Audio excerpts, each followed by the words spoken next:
औज़ुबिल्लाहिमिनश्शैतानिर्रजीम बिस्मिल्लाहिर्रहमानिर्रहीम। तमाम देखने वालों को मेरी तरफ से अस्सलामु अलैकुम वरहमतुल्लाहि वबरकातुहू।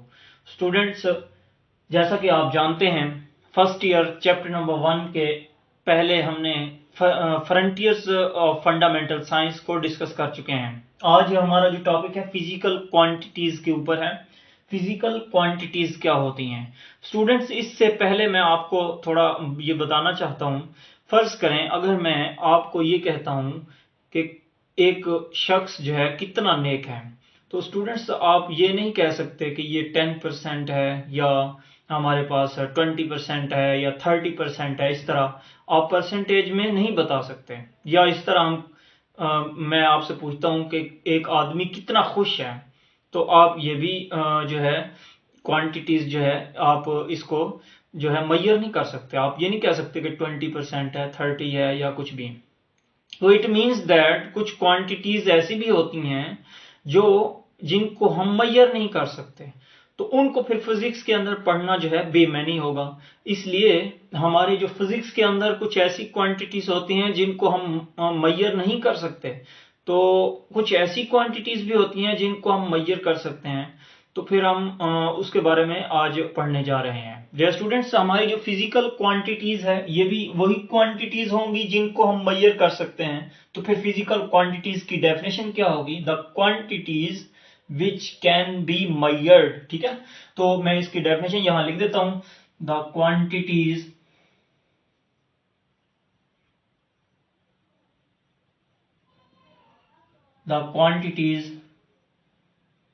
which can be measured, वो तमाम क्वांटिटीज जिनको हम मैयर कर सकें क्या कहलाती हैं? फिजिकल क्वांटिटीज कहलाती हैं।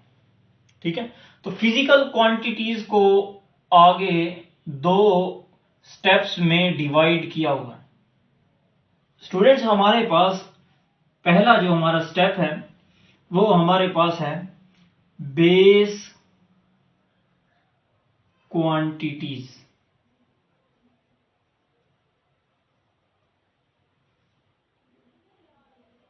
Base quantities. और नंबर 2 पे हमारे पास जो नेक्स्ट स्टेप है वो है डिराइव्ड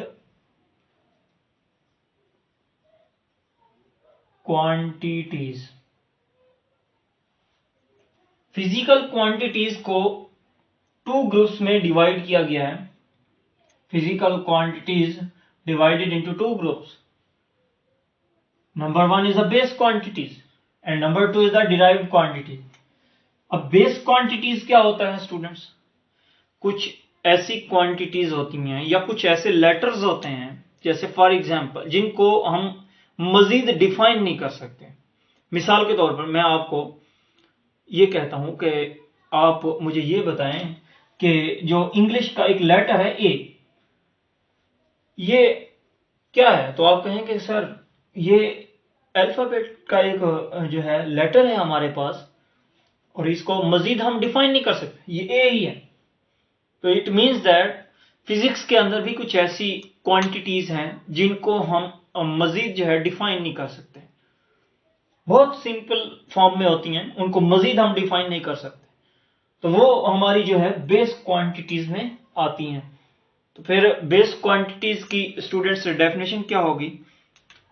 द क्वांटिटीज, यहां मैं डेफिनेशन बहुत इजी लिखने जा रहा हूं, आपने गौर से सुनना है। द क्वांटिटीज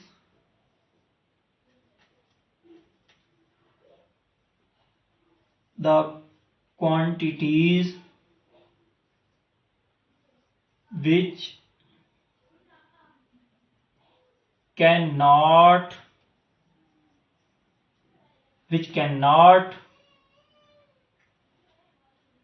ठीक है, which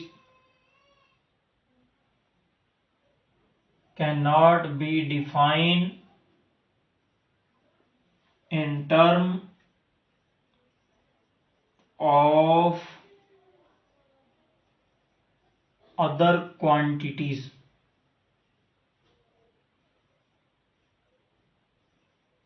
ठीक है। बेस क्वांटिटीज क्या होगी? ऐसी क्वांटिटीज होंगी जिनको हम किसी दूसरी क्वांटिटीज की टर्म में डिफाइन नहीं कर सकते। जैसे मैंने एग्जांपल दी थी कि कुछ ऐसी क्वांटिटीज होती हैं जो बहुत ही सिंपल फॉर्म में होती हैं और उनको हम मजीद डिफाइन नहीं कर सकते। तो इस तरह की क्वांटिटीज जो है हमारे पास बेस क्वांटिटीज कहलाती हैं। और 7 बेस क्वांटिटीज हैं। कितनी हैं स्टूडेंट्स? 7। ये एमसीक्यूज में क्वेश्चन आ सकता है कि बेस क्वांटिटीज कितनी होती हैं। The number of base quantities is 2, 3, 4, 5। 2, 3, 5, 7। तो कितनी होंगी? 7 क्वांटिटीज। नेक्स्ट हमारे पास है derive quantities. Students, derive quantities हमारे पास क्या होगी? यहां मैं इसको रेज कर देता हूं। बेस क्वांटिटीज की डेफिनेशन आपको समझ आ गई होगी। नेक्स्ट चलते हैं डिराइव क्वांटिटीज की डेफिनेशन के ऊपर। स्टूडेंट्स, डिराइव्ड क्वांटिटीज, अच्छा अभी हमने डेफिनेशन नहीं लिखी थी। The quantities which can not be defined in term of other quantities is called base quantities. Now हमने विच कैन नॉट, कैन को खत्म, नॉट को खत्म कर देना है और वही हमारी जो डेफिनेशन है फिजिकल क्वांटिटीज वाली डिराइव क्वांटिटीज की डेफिनेशन बन जाएगी। तो क्या डेफिनेशन बनेगी? The quantities which can be defined in term of other quantities।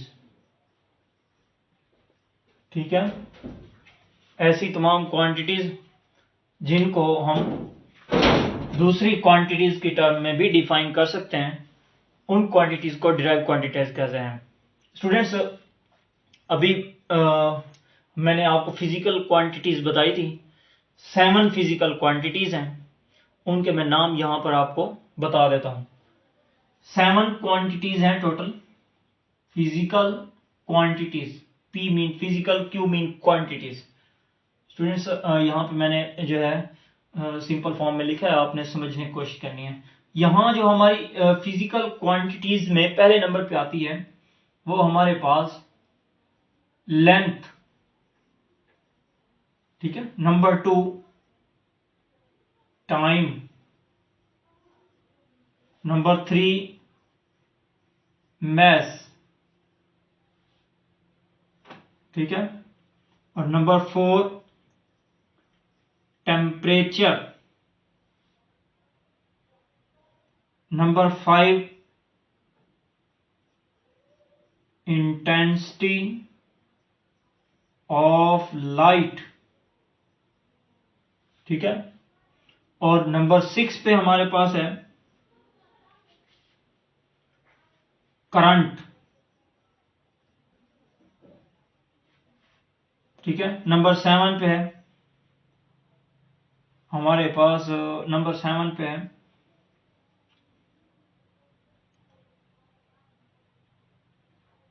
Matter of substance, ठीक है स्टूडेंट्स। ये हमारे पास 7 फिजिकल क्वांटिटीज हैं जो कि हमें ये याद होनी चाहिए। अच्छा स्टूडेंट्स, यहां पर मैं आपको एक और चीज भी बता दूं। हमारे पास फिजिकल क्वांटिटीज में लेंथ, इसका जो यूनिट होगा, ये हमारे पास फिजिकल क्वांटिटीज हैं और यहां मैं यूनिट लिख रहा हूं। तो लेंथ का यूनिट होगा मीटर, टाइम का यूनिट होगा सेकंड, मैस का यूनिट होगा किलोग्राम, टेम्परेचर का यूनिट होगा केल्विन और इंटेंसिटी ऑफ लाइट, इसका यूनिट होगा कंडेला और इसको CD से रिप्रेजेंट करते हैं, ठीक है। इसका यूनिट मैंने यहां पे लिखा है, ये मैस का है, ये टाइम का है और ये लेंथ का है। आई होप कि आप लोगों को समझ आ गई होगी। नेक्स्ट, करंट का जो यूनिट है वो एम्पेयर होता है और जो सब्सटेंस, मैटर ऑफ सब्सटेंस है, इसका यूनिट होता है मोल।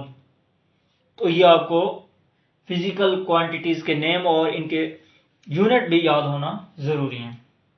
नेक्स्ट स्टूडेंट चलते हैं डिराइव्ड क्वांटिटीज के ऊपर। इसकी डेफिनेशन आपको मैंने बता दी है, the quantities which can be defined in term of other physical quantities, जिसको हम दूसरी क्वांटिटीज की टर्म में भी डिफाइन कर सकते हैं। अब मैं यहां पर आपको एग्जाम्पल देने जा रहा हूं, बहुत गौर से सुनिएगा और ये आपको डिराइव्ड क्वांटिटीज के बारे में समझ आएगा। देखिए हमारे पास डिराइव्ड क्वांटिटीज की ये डेफिनेशन है और इस डेफिनेशन से मैं कुछ एग्जांपल्स आपके सामने यहां लिखने जा रहा हूं। फॉर एग्जांपल हमारे पास वेलोसिटी है। स्टूडेंट्स आप जानते हैं वेलोसिटी का फार्मूला या स्पीड का फार्मूला, ये हमारे पास वेलोसिटी का फार्मूला होता है displacement divided by time. Rate of change of displacement is called velocity, पढ़ चुके हैं। Displacement is a distance, displacement the minimum distance between 2 point. Basically displacement is a distance, it means that the unit of displacement is metre. यहां हमारा unit आ गया metre, divided by time, time का unit आ गया second. Students अगर हम वैसे इस वेलोसिटी के फॉर्मूले के ऊपर थोड़ा गौर करें, यहां जो डिस्प्लेसमेंट है ये हमारे पास एक फिजिकल क्वांटिटीज है। नेक्स्ट जो टाइम है वो भी हमारे पास एक फिजिकल क्वांटिटीज है। तो दो फिजिकल क्वांटिटीज की रेशियो है हमारे पास, और इनका जो यूनिट लिखा मैंने वो इनका मीटर डिवाइडेड बाय सेकेंड। तो जब आप इसको कन्वर्ट करेंगे यानी s को ऊपर ले जाएंगे, यहां s की पावर +1 है, ऊपर जाके -1 हो जाएगी। यानी हम इसको ऐसे पढ़ सकते हैं, वेलोसिटी या स्पीड का यूनिट मीटर फी सेकेंड है। ठीक है, वेलोसिटी का यूनिट क्या है? मीटर फी सेकेंड। समझ आ गई? मीटर जो है हमारे पास डिस्प्लेसमेंट का यूनिट है और सेकेंड टाइम का यूनिट है।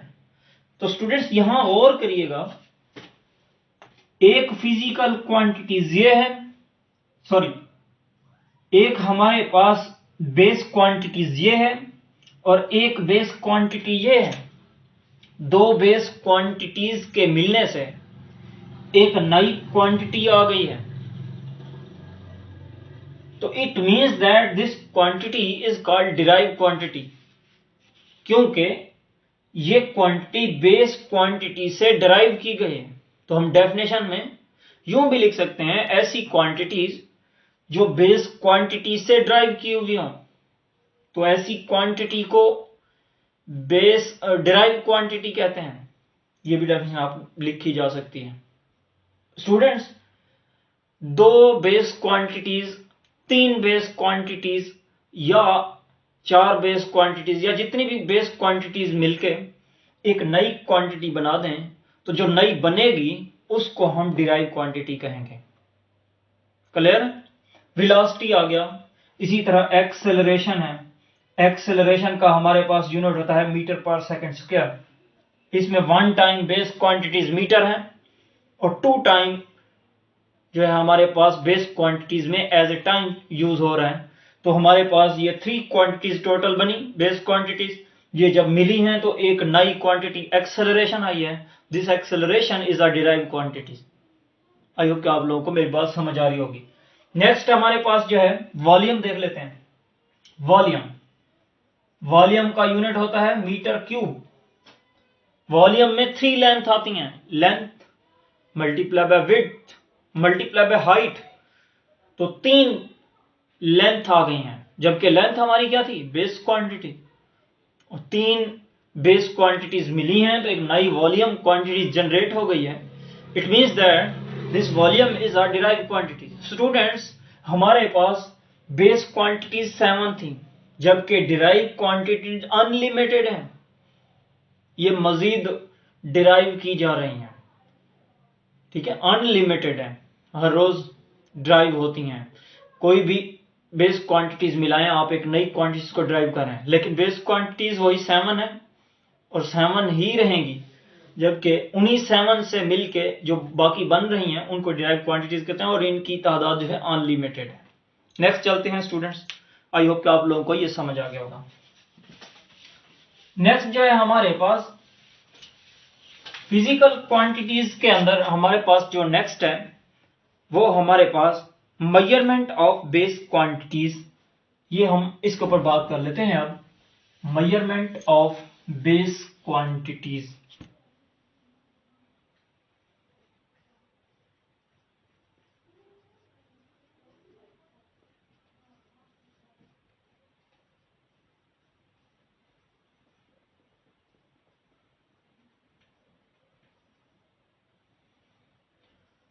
मेजरमेंट ऑफ बेस क्वांटिटीज क्या होती है स्टूडेंट्स? हमारे पास किसी भी बेस क्वांटिटीज को मेजर करने के दो स्टेप हैं। पहले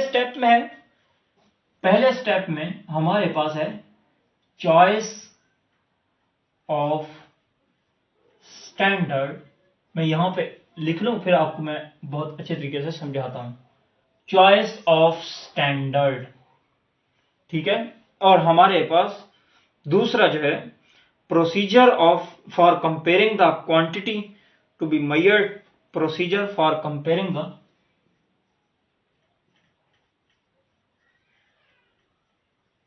प्रोसीजर, या आपने कंप्लीट लिखना है, ठीक है। Procedure for comparing the quantity to be measured,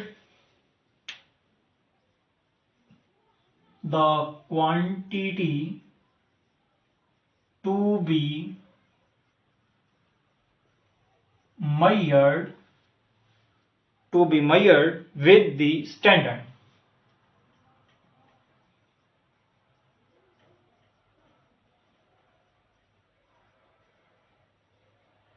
देखिए, अगर आपने बेस क्वांटिटीज को मेजर करना है, दो स्टेप है हमारे पास। स्टेप नंबर 1, ये हमारा क्या होगा, स्टेप नंबर 1, और ये हमारे पास है स्टेप नंबर 2। स्टेप नंबर 1 में हमने स्टैंडर्ड को चॉइस करना है, स्टैंडर्ड को चॉइस करना है। जैसे फॉर एग्जांपल आप किसी चीज को मेजर करना चाहते हैं, आप जैसे मिसाल के तौर पर आप मैस को मेजर करना चाहते हैं, तो आपको 1 किलो का बाट चाहिए, तो आप उसको मेजर करने के लिए स्टैंडर्ड चॉइस करते हैं, 1 किलो वाला बाट। तो ये हमारे पास मेजरमेंट ऑफ बेस क्वांटिटीज का पहला स्टेप यही है कि हमें जिस बेस क्वांटिटीज को हमारे पास मेजर करना है, तो उस बेस क्वांटिटीज को मेजर करने के लिए एक स्टैंडर्ड चॉइस करना पड़ेगा। जैसे मैं एग्जांपल दे चुका हूं आपको, 1 किलो बाट। अगर आपने वो 1 किलो बाट चॉइस कर लिया स्टैंडर्ड, स्टूडेंट गौर से सुनिएगा, अगर आपने 1 किलो वाला बाट चॉइस कर लिया है, स्टैंडर्ड के तौर पर चॉइस कर लिया है, फिर आपको वो बाट अकेला मेजर नहीं कर सकता, किसी भी बेस क्वांटिटीज को अकेला स्टैंडर्ड मेजर नहीं कर सकता। फिर आपको उस बाट के साथ तराजू भी चाहिए, तो फिर आप उस बाट का तराजू के साथ क्या करेंगे, कंपेयर करेंगे। वही लिखा हुआ है, procedure for comparing the quantity. आपने क्वांटिटी को कंपेयर करने के लिए जो प्रोसीजर है, किसके साथ, विद दी स्टैंडर्ड, स्टैंडर्ड के साथ। तो ये दो स्टेप्स ऐसे हैं जिसकी वजह से हम किसी भी बेस क्वांटिटीज को मेजर कर सकते हैं, ठीक है। नेक्स्ट हमारे पास है, आई होप कि आप लोगों को ये बहुत अच्छे तरीके से समझ आ गया होगा। नेक्स्ट हम चलते हैं, हमारे पास जो नेक्स्ट टॉपिक है, इसी का जो हमारे पास नेक्स्ट टॉपिक है वो है properties of an ideal standard. Properties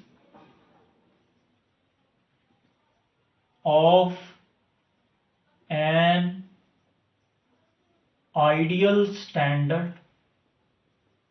student देखिए, अगर हमारे पास किसी भी क्वांटिटीज को मेजरमेंट करना है, किसी भी क्वांटिटीज को मेजर करना है, तो वो क्वांटिटीज सही मेजर होगी एक अगर आपके पास आइडियल स्टैंडर्ड होगा।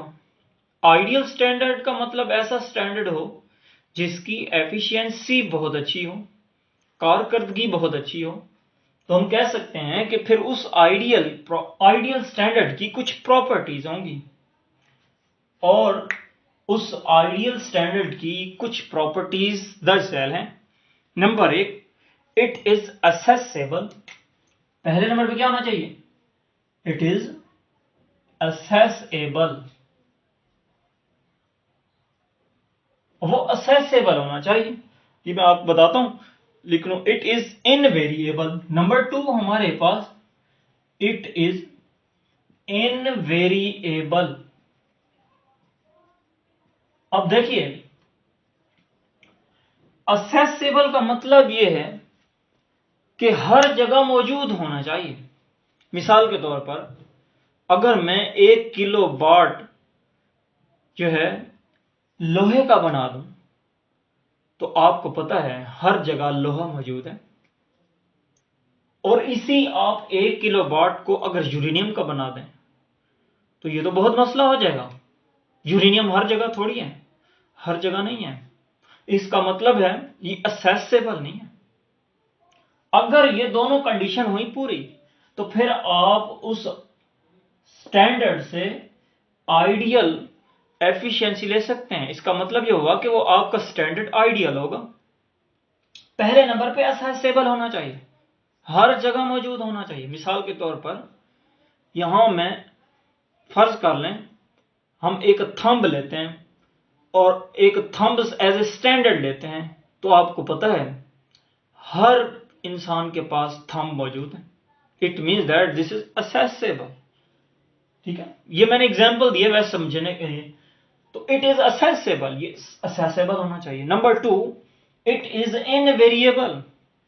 ये तब्दील नहीं होना चाहिए। मिसाल के तौर पर हम 1 इंच लेते हैं, 1 इंच फर्ज कर लें, हम एक उंगली का 1 इंच लेते हैं, ये वाला। तो अब ये असेसेबल तो है, हर किसी के पास है, लेकिन इनवेरिएबल नहीं है। किसी की उंगली बड़ी होगी तो ये इंच बड़ा हो जाएगा, छोटी होगी तो छोटा हो जाएगा। इट मीन्स दैट असेसेबल तो है लेकिन इनवेरिएबल नहीं है। ये दोनों कंडीशन होनी चाहिए। इनवेरिएबल का मतलब ये है कि तब्दील ना हो, एक ही हो हर जगह। तो अगर ये दो कंडीशन पूरी होती हैं एक आइडियल स्टैंडर्ड के लिए, तो फिर आपके पास जो मेजरमेंट है बहुत अच्छी आएगी।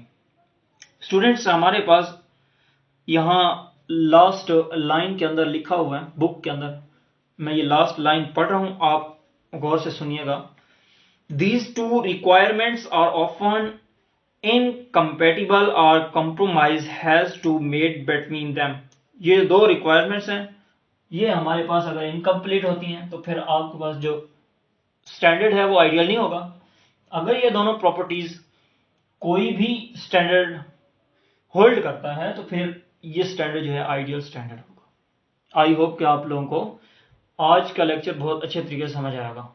स्टूडेंट्स, अगर किसी तरह का कोई जो मसला हो और या फिर कुछ पूछना हो तो आप कमेंट सेक्शन में ज़रूर बताइएगा।